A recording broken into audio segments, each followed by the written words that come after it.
nazoka ndikoteka matanga fachi batu nyonso basi bayebinga kuna na matanga ya papa nakende to nakende te nzambe albite yo fanzaka matanga na kati ya chambre na yo. Alors quand je faisais les matanga na kati ya chambre nde nzambe azo révéler ngai sacrifice wana il faut to te na bato. Donc ceux qui ont de tenir un témoignage oyo RTNC alekisaka liboso soki ofilmaka yango yaka na bande ekotumba mande nzambe alobi soki pe RTNC aza kokanga yango boyebisaka bango ke oui nga nazoluka pe bango napesa bango message wana ke tout le bande oyo ya ndenge wana il faut ezala na mesa ndenge tozomona biloko na mesa.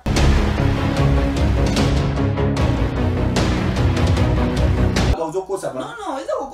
Jérémie 10 et Lobini. Yo tuni question wana. Mais ngana on a préparé matin avec les qui la bangote. Mais na tango préparer ka matin de ba sur totalité à matin. Mais na Jérémie 10 et Lobini. Jérémie 10 c'est le lobi que banda konayo o sala bikeko ya ba représentation quelconque était et mon anate. Alors, biloko wana ndezo ko attirer malade. Mot démocratique, vous êtes à la biso un peu de partout dans le monde, vous avez une sengo mingi parce que ma solo ya Congo ils aura toujours na recherche, toujours na recherche à okutana ba imboka, toujours na recherche à okutana bato yo baza ko accompagner vision ya mokonza mboka, bato bazui détermination ya ko soutenir pouvoir en exercice ya mwana mboka Félix Antoine Tshisekedi Tshilombo. Et bien système ya lisu, likolo ya lisu tokena ko kondolela bino kaka ba invité de marque. Le to ana ensengo. Bon mona ika na balabala. Mona kaka se fachazo leka ye penza na yebite to benga ye nani to benga ye papa décor fachi to benga ye papa incarnation Félix Antoine Tshisekedi to benga ye papa Célestin to benga ye nani donc soko tali kaka boye il suffit ka ba yebiso ke donc na yebite ko so yebiso so moni ye kaka ne ba ozo esiko il faut comprendre que tes vieux azo soutenir Félix Antoine Tshisekedi. Alors toujours sur la net azana ba passage biblique oezola que mokonzi mboka en exercice azali choix ya peuple choix de Dieu. Oezola qui ça Félix Antoine Tshisekedi Tshilombo azali na renouvellement ya deuxième mandat. Wana ye nazoloba wana ye. Ngana lingi na zo place na été. Alors bozo rendez-vous boko mesana na ye, boko mesana na ye na émission na EP Eco Fachi Creek. Wana ko banda ko beta ba révélation moko en tout cas ya zana barrière moko te. Politique, religion, sociale ya zawana. Lui c'est papa Célestin Topesi Ombote boyi malamu. Pour nambala liboso na masolo ya Congo mais na fatiki kozala déjà bandaka. Ah oui. Les andenge wana la pesi mbote na ba tali nyonso bazali kolanda biso na mokili mobimba. Na benga na kombo ya papa Célestin. Nazali interprète ya langage politique ya ba chef de l'État na tango oyo et comment maki ke mibeko ya bolingo ekoyana bakonzi ya mboka. Alors Dieu m'a établi interprète, il y a un langage politique et un langage biblique, to un langage prophétique pour que bo identifier bango bien. Boya ko lobo to ebaka bango tende to boya kisaka bango. Alors oyo penja tozana yamoko très excellent Félix Tshisekedi Tshilombo de tozal ko loba que il est le choix de Dieu et Dieu a mis sa parole dans sa bouche. Le choix de Dieu wana bazako tangango na acte 24 verset 3. Le témoignage que le Saint-Esprit nous a rendu pour la vision noble et chef de l'État. Très excellent Félix Antoine Tshisekedi Tshilombo. Ceux qui ont raté, qui ont la vision, la Bible, c'est celui qui reçoit un serviteur de Dieu en qualité de serviteur de Dieu, recevra le nom de serviteur de Dieu. Lorsque vous recevez le rôle de Dieu a mis sa parole, la parole et vous comprendre. De tout le monde qui est le choix de Dieu. Mona approbation ya nzambe ndenge kende ko simba motema baka mwana sapo. Donc l'esprit de Dieu abimi alandi très excellent Félix Nezaï 36. Esprit wana abimi Nezaï 34 akeye ko landa baka mwana sapo kuna na bib na nani na zamba o kuna train ezwami na commandant ya sika très excellent Félix zakaka akumba kana vitesse de croisière au évangile ya nani ya noble wana ya ko préparer épouse. Alors bo bima déjà na zamba bo zonka ndio mona ka baka mona sapo 4 bataillons ba ko déposer les armes balobi bon et tozaki 7 bataillons ba msuka kengaki musika bo bonde la po babima to bonde la kapé tozana ko dima babima ki po tozana kati ya maison de prière. Alors tout mona ki ba M23 site ki vous babimaki to mona ki ba M23 o to elepe babimaki ba alera ba ADF ba mai ba ou. Alors tous ces rebengos là ceux qui bakolaka na zamba ba ko attaquer biso to linge to suka wapi Alors tout le monde a pensé approbation en Zambé na makolo ya Félix abimi lokola moto ya messager ya Isaïe 52 ndio moni na type ba photo na makolo kuna mais ba tozo comprendre o team photo ya mokonji na makolo. Non, je ne mets pas les photos pour que na nyati yango mais na tiango likolo ya lokolo pour mona que makolo ya très excellent Félix na poste ya présidence ya Congo na Afrique, c'est une grande bénédiction au peuple congolais et de toute l'humanité. Non, yo fachi criquet, canal d'élévation du Congo et de toute l'humanité. Si on se dit qu'il y a une photo de Boulonnais, qu'on érige un état moderne, qu'on fonde une nouvelle terre qu'on a dans la Bible, Isaïe 51, verset 16. Alors, ce qui te concerne la wana, te mettre en application aux recommandations et bimi lokola. Donc, le mot d'ordre de Dieu et bimi lokola mot d'ordre de paix à chef de l'État. La loi de Dieu sortira de Sion et la parole de Dieu sortira de Jérusalem. Donc, loi wana déjà si est bimi, mais des fois, boza ko ignorer ango, mais to yeba ke déboulonner les anciens systèmes. De toute plante que l'Éternel n'a pas plantée doit être déracinée. Très bien. Vous comprenez, amis téléspectateurs, ils ont dit salutation. N'a pas ici papa Célestin Beauté. Mais vous comprenez qu'elles interprètent. Vous comprenez, elles ont chargé à mobilisation. Il y a Fatih Krik. On en a rappelé nous. Alors, on a une émission, on a écho Fatih Krik. Amen. Donc, on a côté, ya batu ba men, ba vexé bibi oso bimi sata kama. Yom tozola na biso. On a bossa ni bible na nga, téléphone na ngeza na bio. Bilo ba vexé to pesa. Soki ali lo kutana makamto ko mona, benga biso contribuer na émission. Ndekombui, en tout cas, papa Célestin na plateau na biso aussi. Tala o ezolo bana. Verset wana parce que tous en attente tout bisagaye tanga makomio et lobini mais na toute une question ngai yo na kati investigation na mona tata oyo kaka nda lati boy na mpe ya président honoré na yebite mission ngo nzamba pesa ki donc banozanga ka soki président pe oyo Félix Antoine Tshisekedi na mandat na ye esili ke mususu aye obanda kolata kaka bolandi olata pe ya mutu wana to eza ndenge nini yebisa pona mona na Kabila président honoré na yebite soki eza na mona yo na yete mais na mona na biloko ya boy naza ko préciser bien batu ba changer information na te. OK ndeko za kotala likambo ya lelo ozi grâce ngolo munene. Alors ngolo munene za wana zo koloba nini soki congolais to mutu nyonso ya wana mokili akoki kobongisa repère ya bible otozoloba ke ekomamaka kuna ke na tango ya suka batu bakozala ba égoïste bakozala boyeboye bakoleka amour de l'argent ndenge tozomona bazokoyiba ndambo tika ndambo. Alors sima ya wana mibeko ya bolingo ekoya na bakonzi ya mboka oyo ezokoloba tobima na mabe tokota na malamu. Tomona comme ça le soyez dans la communauté d'esprit savoir les biens et les mal, abandonner les mal et suivre les biens. De papa zokotanga le président honoraire.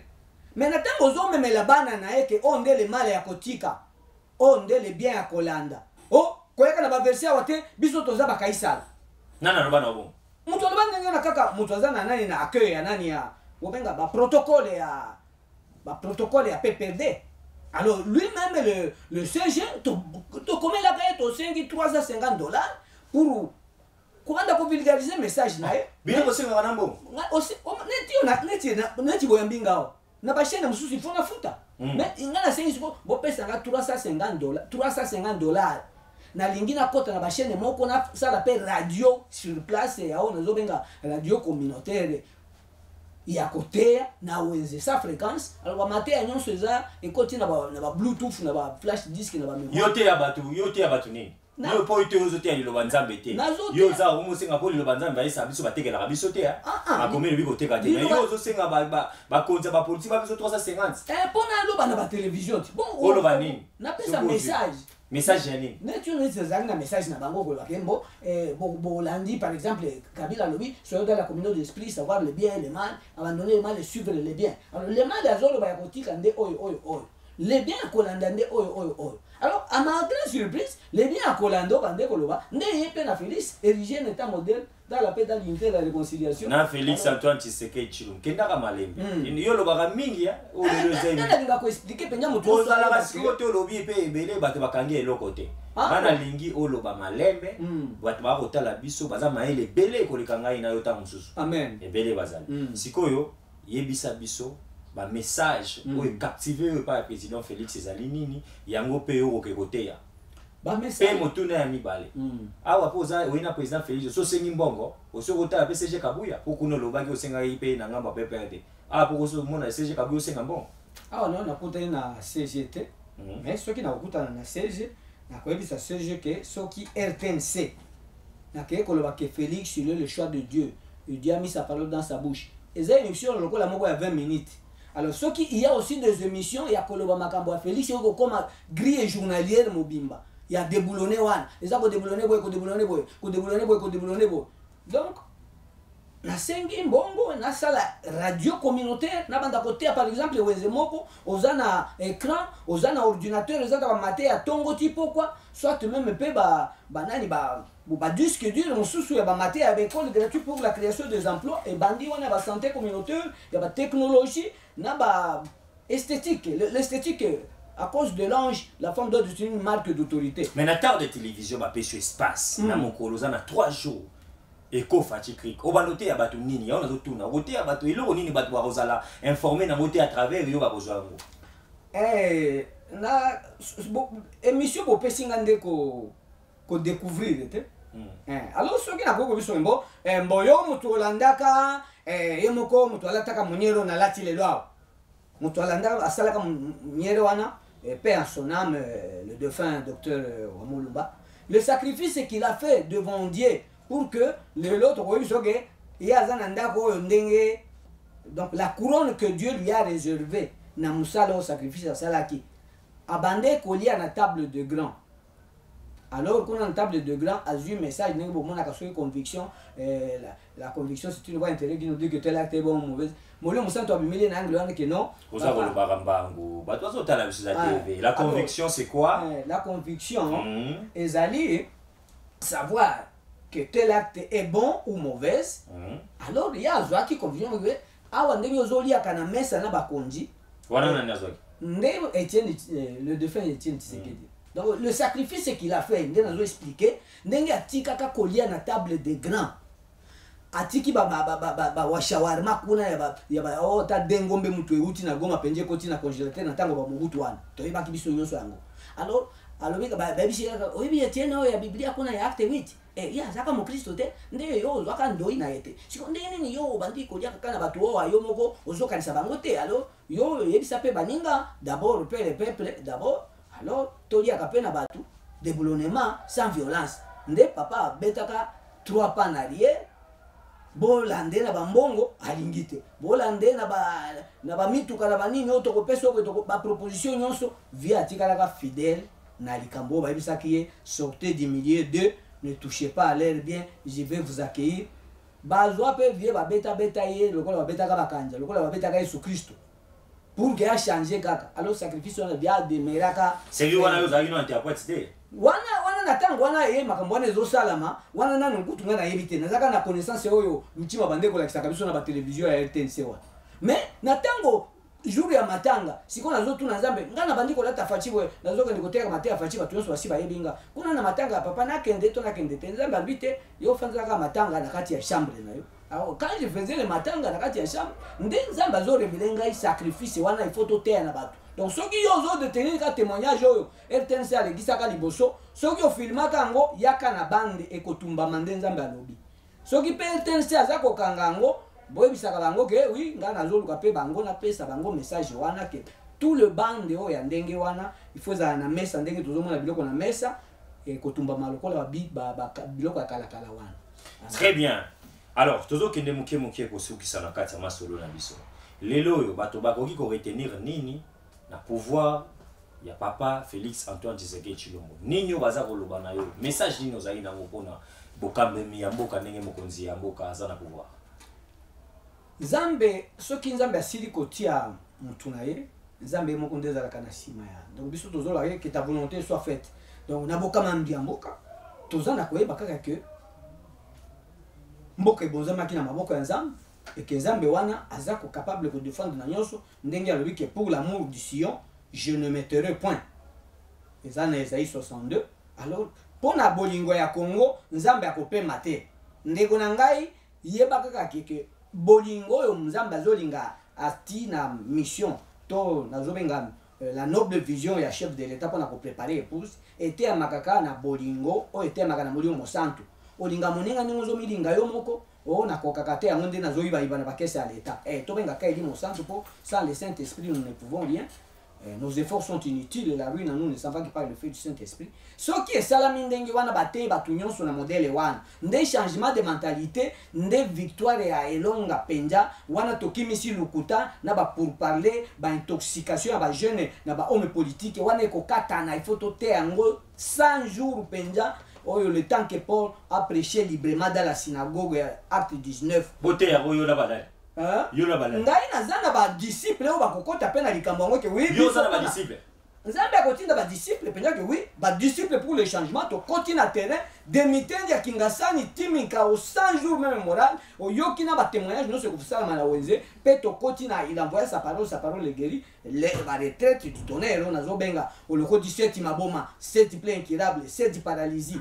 bakoti retraite ozobondela mpona bango toconsacre bango mpona kolakisa différence ya nzambe ya Félix papa Célestin yo komi kolokota na mabanga soki mpe okolokota bato ya maboma 7 bato ya paralysie 7 bato ya plein incurable 7 mpona kolakisa nzambe oyo fati abonzelaki mboka aza nzambe oyo ya bino ya bikeko te aza nzambe aza vivant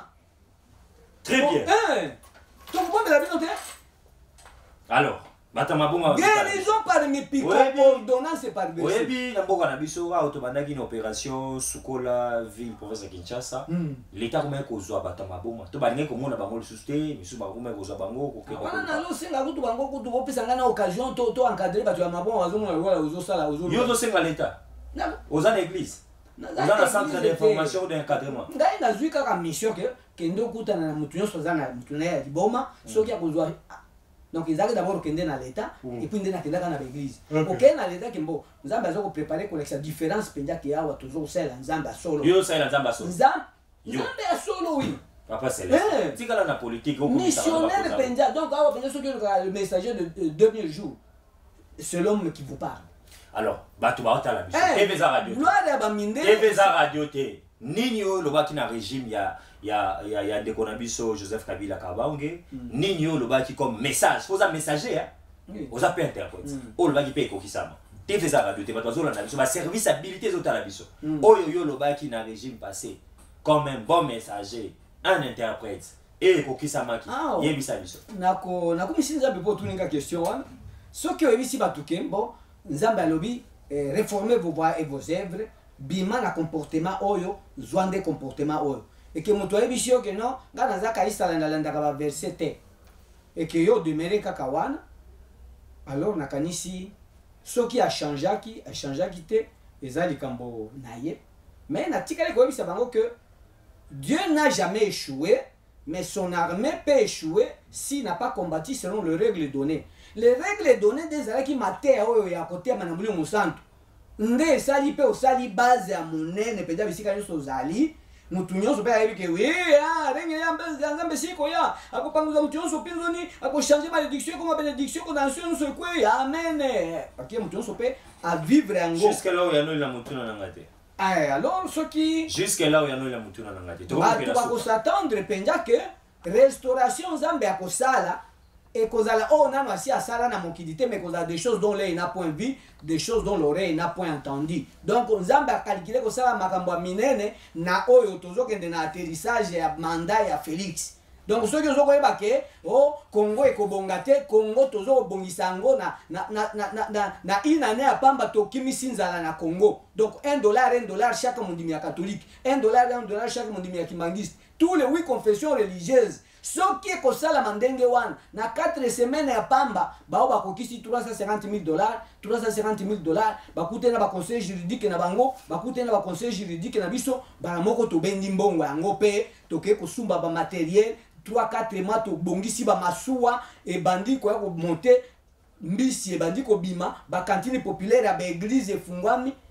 bazo kolia bazo koteka pe ba veve na ofele baza ko gagner alors o baza ko koteka wana ebandi pe ko sala bilanga nde abondance de grain ya psaume 72 verset 16 biso tozo bengango social ozama kasi na ba verset to komona penza ko kokisa mande to kimisi nzala na ina ne ya pamba loba amen bato bakoloba nano amen te po oyo yango na motuna te bato bakoloba amen ndenge ni bio oyo yango na motuna te mbo yo toza koloba boye landa motuna na nga malamu nga azolanda na bokebi nyonso yo mpe elandaka motuna mpe epesaka yango na motuna mbo olobi ozali messager boye olobi ozali interprète ya bachef de l'état oui na langage politique na bango à langage biblique très bien yoka lisusu nda bakisi langage politique et biblique naza kokena motuna na ngai nini oyo ya langage politique et biblique olobaki na président honoraire to na bato na ye oyo bayokaki ekokisamaki to oyo bayokaki te obaki soki boyoki te tala eloko kokoma TV bakosaka te bato bazotala biso soki osalaki no te no babosembo nasalaki te yanola alors question otuni oyebisi bato ya président honoraire que nzambe alobi bo réformer bavoi mais mutu oyo boza kobenga Joseph Kabila Kabanga napesa bango Ésaïe 42 que le serviteur à qui Dieu prend plaisir et il ne donnera pas sa gloire à quelqu'un d'autre. Donc les versets bandina 1 et ceux qui sont na 8 qu'on a dit il ne donnera pas sa gloire à quelqu'un d'autre. Alors ceux qui ont na psaume 68 nde balobi kona ke mokonzi wana akobima mokonzi ali boso na bana ya donc mokonzi ali boso mokonzi ali kolo parmi bakonzi ya mboka oza ya mokili oyo baza ko témoigner amour de Dieu ndenge ya bande koloba égalité de chance. Alors il faut toter à mater na ya te yo nini olobaki ekokisamaki to o lobaki bayokelaki yo te eya kokoma ta mosusu ezalaki te soki olobaki na yo te kokosa te mpo bato bazotala biso place wana nde ozo mutuna eza wana okomprendre nga kaka te na bato na mutuna non nasi nakomona na chite na kamwa parti oyo pesa nde réponse kochite te réponse wana eza koloba boye na tango ayebisi yo ke yo oza boye mais yo olobi kuna te oza no kaisala mais yango des conséquences bomonaki bato baboyi prophétie mais balobi ne méprisez pas les olobaki prophétie nini papa Célestin olobaki prophétie nini ba changer yango nde na bisi mo bisi bato ya pepe te nzamba lui bo changer comportement parce que pouvoir ba ko tambola na balabala te ko tumbaka ba pine ndenge bozo sala te wana ezaki na mbula nini olobaki na bato bande kana kenda wana depuis 2000 ah na tango nalba 16 na tango alimo ba koti nde na bandi siko kutelema kabinja liboso ba PPD wana nde na zolo ba mais bayokaki yo te bayoki ngate très bien nde tomoni ke balongaki na pouvoir pour message na yo etamba yoki te prophétie soki o mépriser prophétie basi ba biso ke yo pour gagner tambola boy soki na tango wana to banda ko sala ba école gratuite pour la création des emplois ba jeune ba ya ko yokola ba bimba ba médecins sans frontières ba makasa Congo on allait faire adhérer combien de gens. Mais naza indépendant je fais naza na batu ya fachi click naza na batu ya banani ya ba staff ya nani ya ba doyen ya nani ya EDPS donc on va zomona importance à côté à le peuple d'abord né l'amour du prochain au Kabila benga égalité des chances. Très bien batu batali biso va comprendre que monsieur le messager interprète biblique et politique ya ba chef de l'État apesaki message na ye atangi bien na PPRD. Il semblerait boyoka qui était yowa kutu kuna na zama alivi na bamsuya kuna mbo yo nani o trahir biso mais je dis non mais c'est lui-même l'autorité morale qui moi je le suivais dans le 23 soir na 21h mandé fupenda lobi toujours de couper cet standard na Félix alors il dit bon je vous remercie vous le FCC je vous présente d'abord ebandaki que je n'ai pas 15 personnes qui comprennent ma vision pour m'accompagner et que nga mutu na yebaka vision ande ya bokonzi ya kokotsa batu bokonzi alors et que ozona ba hote yango me badingi te siko lobi bon je vous présente Félix Antoine Tshisekedi le président élu du Congo il faut le respecter et le soutenir massivement car il est notre partenaire d'alternance na savoir le bien et le mal abandonner le mal et suivre le bien de facha zolo va déboulonner les anciens systèmes. Très bien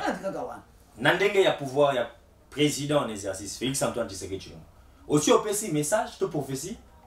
amande na zolo kana pesa message RTNC aboyaki mais bino nde bozaba kofunda ka bato bongo te na zolo bapo na tango na beti 5 voyages bo filmer soki 4 5 fois bato bazola ndango mais vie to mona ki yote mais yo lobi yo kena RTNC mais bato RTNC bazomona ezomona na cité te siko ekena réseau ya wapi tango mususu bato na bazaki RTNC on na wanga neba tango mususu bazaki bato RTNC te sengeli koyeba malamu ngai na pesi occasion En tout cas, na grand tarde merci. Nzambe apambola. na pesi na masolo ya Congo pesa profession za nango pona mboka pona mokonzi ya mboka parce que lobi ate nse lekisaki te ngai na media na ngai yango to pesi yo pesa prophétie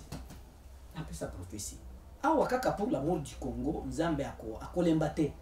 akosala oyo esengeli asala pour bomona différence ya ba oyo baza koservir nzambe oyo babonzelaka mboka ya Congo Celestin oza kokimaka bituna omoni na émission na yo nazonga na tali longo na bengisaki yo soki mopanzi sango abengisi yo soki atuni yo papa 1 plus 1 égale à combien égale 2 soki yo ba égale 2 yo kana évoluer soki yo ba égale 2 te oko démontrer yango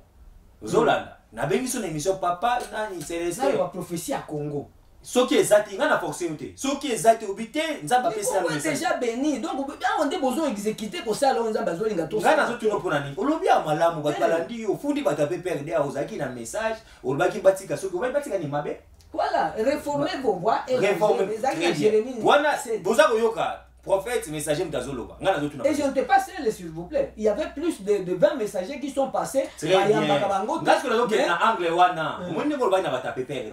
oyo selo yo bayamba ki message siko na bato ayi de pes to na ba congolais est-ce que vous avez un message nga na lobité oloba kaka ezaki oloba te est-ce que ezali message ya restauration nazo koloba ezali zela nanu yano na mutu message ezali ya mboka na biso ezali o nzamba lobi na yo très bien zela tozo komo est-ce que message ezali ya mokonzi ya mboka Félix Antoine Tshisekedi o nzamba lobi na yo ezali voilà tala siko caméra côté ya bato te yebisa bato ke nzamba pesi message pour na Congo alobi boye pour na président mboka alobi boye pour to kende ressources émission allez-y awa boza kolanda ndenge toza koloba message ya congolais congolais ndenge yo moko sili koyeba ya Congo to ya congolais congolais aza mutu Congo eza mboka oza komona ko bunga na te bato azolanda biso baleki mayele mingi soko lobi su nzamba lobi na ba congolais o bakisi ko message misato alors siko nzamba lobi no na nini yango na ngina Congo ndezali source ya bénédiction ya mikili nyonso alors soki Congo bokoki ko rater décollage ya mate ya wana ete ya makana molio mosantu toza koloba e bandawa e 100 jours na ba province to tamboli ti to kenda ba relique ya ote so ya nini na mituna yo mo lobi ezali bino ba journaliste ko lingaka to ya na mituna ndenge peut-être ozo ba former la bino ya o tozo ya nula ezaka ndenge nzamba sia lobiki lobande soki ba mona bolamu papa Celestin ya mona zo ba boye na invitation nazo basala boye maman Janine ozo comprendre que naza bien maman Janine ma yitu l'homonie Israël bukasa vous comprendre ceci na ngezanini ndek na beso exemple tant sozo mona ninga wa lancer message te ndeko mbui nzamba lobi na nzamba lobi na ngate mais nazo beso exemple ndeko wolo nzamba lobi na ngai pona mboka na biso Congo tala makambo kokoma Congo ezali boye pe bref ça na 2020 na 2021 22 nzamba ko sala bo moi message o ngala zotuna soki ezali te kokoza te na TV baka ngo mutu alukuta ngaba ko kanga pe nga mutu alukuta loba siko message pona mboka message za ko sala nano o nzamba asili ko ba sala nzamba basala nini tous ya monde bimi déjà na monoko ya ko ériger l'état moderne ko réformer nos voies ko déboulonner tous les anciens systèmes côté molio mosantu ndepe ate ya kango donc eza évangélisation était makana molio mosantu ndeko déboulonner biloko nyonso na enseignement très bien ya mokonzi mboka nzamba lobini ya mokonzi mboka wana eza privé ya ye wana olingi omona ye moko wana omoni biloko ya nani ya so babi oyo koloba na ye nzamba si alongeli na covid mais covid bozomona ke azaka ko kambika biso mais covid akenda na 3 jours ya pamba po mboka babonzi na maboko ya nzamba covid aye wana siko nzamba azotala na kingasani faci amoni abeleli covid akoteli biso awa tosali union de prière ya 14 jours siko le dieu de faci là il est incapable de déboulonner corona na 14 jours na maboko na ye mais balobi ne vous moquez pas de dieu de faci bakomona la guérison ne vous moquez pas de ce dieu babonzela kimbuka bien aimé c'est un dieu grand nzamba makambo minene on a kusimbisa donc oyo kozala penza omoni penza évangile kokota kuna mateya wana mutu nyonso ali ande ko diriger mokili mama moko azolanda biso alobitala papa onda azoluka mboka mama moko azotala biso na télévision alobi alobitala papa azosenga mboka le dieu de Fachi le dieu à qui Fachi a de dieu ce pays nde alobi soki bokotala faiblesse na ye mais soki nzambe asi aponi ye botika mana mutu asala musala bolandi biso bolandi ngana za na commentaire bo mesana na ina mission na ngana ngina tuna mituna ya mokonza mboka bobi wana eza privé boki ndalo kuna ko mekate mais aujourd'hui kokutana na ye et oui na sina tiki demande d'audience OK pour yebisa mokonza mboka message oui awa tu bazali ko bi donc mon peuple péri faut un manque de connaissance la connaissance d'abord de parole de Dieu toza ko croire que toyebi mais toyebi te papa dit datika matu on a fini cette émission avec les spectateurs bon nazo tikelo mwana basukolo ba na yo soki batiki yote okosa ta 5 émissions na base émission papa oya ko dépend ko ya tango Félix ata tozola okosa qu'il pleuve ou qu'il neige quand ngo zo moya bo to na ba wenzi écran ordinateur to bandi mater zela ka caméra ko mona na wana biloko to bandi na ningi to sukisa mais avant to sukisa bande ko bazotala biso pe belé na mboka bapa bazozela pe est-ce que nzambe alobeli o message moko pona mwana mboka Martin Fayulu koko sate oui wana na yebi kutu na bande pe na ko lukaye yo batu nyonso luka kaka ngai na bande ko lukaye na tango zo voyage kana ba avion alors nzambe bisinga ke avion wana ko bunga bungisa kashine bungisa na kashine bien loba wana message anani wana zaki ya Martin Fayulu nzamba lobagini na tango zo voyage kazo kende ba o katanga zo tambula kana ba avion moko bo na toujours intercéder pour nzambe si alobi fati le choix de Dieu siko yo nani okoya ko contredire o ya nzambe asi approuver yango na ba guérison par mipiko na ba kama na sapo kubima na ba bien alors na tango tomona ka likambo wana ndenge balobi ke awa ko bongisa avion wa nzambe kusala ngote ndenge usaki to komona après wana nde o ya biso pe yaka kobunga kuna na nani na oyaka kubunga kuna na côté ba Goma na côté ya Goma na est na biso il Fayulu il n'a pas à s'inquiéter aza kozala préparé na système alolo eza koya awa après Fachi wana après prince malobi après combien de mandats donc ils ont pas mandat donc après Fachi système alolo ndé koti na Congo ti ko gene mo mais si on est toujours ba boye 2023 2021 toujours si ça 2023 Fachi kozali sur réélu président ndenge nzambalo Nzambe alobi kaka wana totikela ye mais toyebi kaka ke mutu nyonso ayaka na le peuple d'abord ya ko déboulonner sur tous les anciens systèmes yeso ayaka nango balandake na bayanke na 3 ans bayanke autant la Bible siko soki bazali kutuna bayanke te bazali beja bato ya église oyo bazosemble koyeba mibeko me bazocomprendre ye te ezalaki pasi mpenza mingi sala boye eza rubrique émission tosisa toza mituna mitano émission esili ebo totika yo te ya pe na 1 minute po tokabwana mais bokomesane na ta télévision na eko Fachi Creek akote ya bino koloba nazotuna mituna mitano kote ya biso te pesaka abiyana kitoko bon donc ceux qui ont coupé sa message un message qui doit édifier vraiment les gens et ça oyo basi ba préparer OK tokutuna boyo siko nzambe ceux qui eza ya mutu so sola kana nzambe ndenge ba prophète prophète messager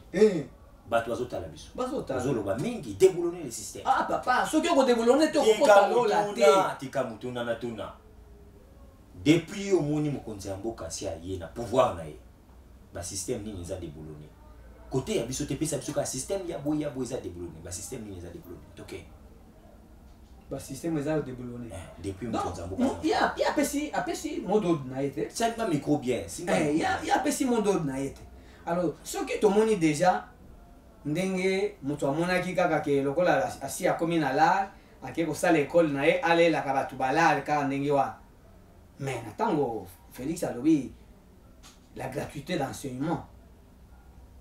apa tout boyebi ndenge ya kosala yango te nde bozomona keza makasi mais biso nde tozobeta yango chaque province donc tobandi Kinshasa gratuité d'enseignement eza déboulonner le système yango te na biso oyo akala déjà koyo otika ekole ozwilaka bato kuna ekozala soki oyenda baekole gratuit wana okozala omoi na dépense omoi soki ya $50 to ya $100 par promotion émission esisi natunaka omituna yo kote ya te opesaka eyano napesi exemple moko wana merci déboulonner to comprendre que gratuité pesa déboulonner système bato na biso ya FCC na PPRD balobi 2023 ata tosali ndenge nini bazozonga na pouvoir nalingi loba liloba moko na bandeko FCC na PPRD balobi bazozonga na pouvoir 2023 liloba no côté ya te liloba olobi nini na bayi bazoloba ndeko ya FCC PPRD camarade Célestin Aishi naza kolobela yo l'interprète ngana tunu lobela alors côté kotanga naza koloba boye oyo yo ozokana wana eza ya yo mais ya nzambe nde ezokoloba oyo à côté amour du prochain kokota na programme ya côté amour du prochain de mitende ya Kingasani timika au 100 jours mémoral ote yango na ba province na yo ote yango na ba territoire na yo yango amour du prochain wana le peuple d'abord tu aimeras ton prochain comme toi-même oto yoka ba bengi égalité de chance ndio kopambwama en dehors de là ko tia espoir na 2023 te ngana tankombo mutu te na obieza lisanga ya bato ona yambaka na émission nanga baza balobaka boye na émission nanga na boyi kotanga kombo ya bato wana mais na yona tangelo lingomba yo otanga pe kombo mutu te natangi kombo mutu otangi soki kombo kwa tout au début keza kitoko te si on a lobi yo lo bana bato balobaka boye na FCC na PPRD que 2023 bazozonga na pouvoir okoki ko lobana bango nini yango nde nabisi bango ke mateya donc kozonga wana omoni kaka ndenge tozalaki na parlement tozalaki na sénat alors ce que Nzambe a permis to bimisa biloko wana c'est puisque nous avions méprisé la prophétie. Très bien, très bien, très bien. Bayoki. Les 15, au moins le 15 septembre, toute l'intendue de la République marche monnaie Nezali. Oui, yani marche à la Mouka. Balobi boye. Yoka melaso ina moyi côté on nous déjà côté yebele. Balobi bakotambola na mboka mobimba RDC pour na koloba non glissement et non à tricherie dans ma pour 2023. Liloba kaka côté ya bisoté. Eza les 15 jours. Bon, biso ezaka koloba que na tango oyo to kozala na marche toté. Ngana balobisa pour na pe. Ngai d'abord na koza olobi na kati ya marche wana ba objectif soki 3 na yaki wana mibale koloba non à tricherie pour 2023 ko boya glissement. Voilà donc na message toza na ngo ya restauration tozali na ko soutenir teze mibale wana. Donc yo le 15 yo poza na marche la Mouka. Na poza na marche tenga na ko bondela pona bango.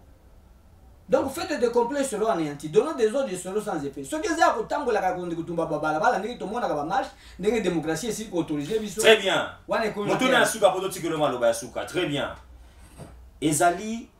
ya solo que ozali ko lokokutana mokonzi ya mboka po pesa ye message pose mbongo ozwaka na PPRDT to lokuta. Loba sembo po bakonzi ya mboka bakonzi baza pemena mokonzi bazota. Mokolo yo okene mokonzi ya mbiyo ba peso mbongo fo boya.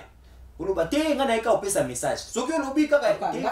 est-ce que ngana naso ko bombela na ko bombe mutu ya Kongo nde na ko bombela. Loba siko boso. Depuis mbula nini na bande ko senga ke Nzambe alobi tonya atamikebuka lokola kayansa. $350,000 na transco to sala maswa o ezindaka te ete paka likolo ya mai na moyo ezokumba batu mpona ko éradiquer ba naufrage ya répétition ndenge kuna na kale ezosalama alo na butu banda kupeshe mikebuka to ba frete sale soki na lobi message na ba tidinga ndenge na ko ya ko bombela nani soki na kuta na mokonzi na kobisa na mokonzi na batu nyonso ya bonne volonté o balingi to kimisa nzala na lukuta nde principe yango wana ya mateya kaka mais yo ozela no mbongo te so yebisika mokonzi ya mbongo te mbongo pesa mbongo to sala musala ngana zana na yo kene pa mokonzi mboka po apesa mbongo to sala musala po batu baza ya kote ya mateya tozo vivre na pasi po on ne parle pas du mal du chef. On ne maudit pas les rois même dans les pensées. On ne s'oppose pas ni à l'autorité de Dieu, ni à l'autorité tapée par les hommes. Craignez Dieu, honorez les rois. Alors, pour honorer les rois, constitution, autorisation, il y a n'importe quoi. Alors, et qu'on paie sa bénédiction, ton malédiction. On l'a dit kitoko, émission ici. Ndeko latia wana si na doti kelo siko caméra kozwa kitoko baluki pe sima. Bien penja. Bien. Visibilité penja chef de l'état. Très bien, très bien. Alors, toujours si ça. Oza liloba moko ko loba. Na ba mombe basango po batumsu balobi te basango babomi mboka confession religieuse boye boye est-ce que yozali missionnaire messager diloba moko na basango non kuna makabomi bali misatu ezate ezali na 4 versets ya kopesa bango toke ya liboso moko Jérémie 10 ibali o musuku na eza na Matthieu alors na tango batangi wana opesa mibale Jérémie 10 na matiko totalité moi te bazo bazo kosa ba non eza kokosa te Jérémie 10 elobini yo tuni question wana mais nga na préparé matin avec kotikela bango te mais na tango préparer ka matin nde bapesi yo totalité ya matin mais na Jérémie 10 elobini na Jérémie 10 tino elobi ke bandako na yo osala bikeko ya ba représentation quelconque te emonana te alors biloko wana nde ezoko attirer malédiction okozala lokola eloko wana boyoki très bien émission ici donc déconfinement ya suki kosala mande ya mokili ao po ba covid na le 6 juin mosusu po baza 7 na covid na ba ebola na ba kukungunya na ba arrêt cardiaque basi ko telema bazo utala nani akondima changement de mentalité. Amis téléspectateurs masolo ya Congo esili oyo eza radio basombela ki bluetooth mobile ya mwana nde asombela kinga wana $30 na mobile ya mwana ye paza mutu ya président non ye aza ayebika ke tokosala bandako ya forme ya avion siko bango baza ba ferere ya kogumba ba bibio awa uchaka nini nakati natia kaka ba bluetooth nani carte mémoire eza na banzembo nini nakati to eza biloko nini kuna eza na banzembo ya mate ya chef de l'état mate ya chef de l'état oyo te ya to o chef de sango malamu otozote ya vérité otokote na tango ya fati o asi stay na vision noble on dit bapesi oyo bo mon ami téléspectateur oyo eza wana ezali molangi ya mai enatambolaka yango réserve ya mai nanga mais mai oyo nazoloba kuna nde évangile oyo ya kodéboulonner les anciens systèmes na bakote nyonso dans la paix dans l'unité la réconciliation. Très bien. Est-ce que eza na bato basungaka yo so okoki kopesa bango matondo mingi merci en tout cas na pesi merci na maman d'abord la présidente de Fati Creek okutani nga na chaîne oyo maman Janine Mukala la présidente de Fati Creek Canada alors kuna Toronto penja bomoni déjà ndenge tosi tolatia wa Fati Creek penja tolingi kotambwisa message yango na ba 7 gras wenze ya Kinshasa baye ba Fati Creek alors toko collectionner tous les artisans oyo babengi kuna na nani na Exode 31 kuna ozolia kitoko pa mama Janine ayokaki kuna ozolia kitoko na epi kaka na kolia po ya za musika kuna na crique côté oyo donc ozana CG mwane Isaël Mukasa merci beaucoup amis téléspectateurs ça n'est fini canal d'élévation du ça n'est fini en tout cas papa osoki to bito continuer to déborder émission na bato batali biso liloba suka 1 minute ko bana bamoni en tout cas Zambe apambola bino davantage pour balobi vous connaîtrez la vérité vous enfranchira. Amen. Ceux qui pensent sous bayebaka vision ya Félix c'est que ça vision noble au Nzambe azo préparer nango kotia batuna en ordre dans le droit chemin pour le préparer na koya Yesu Kristo que yo si oyebi ozana avantage zalaka kaka na molongo ko bouger te toyebi ata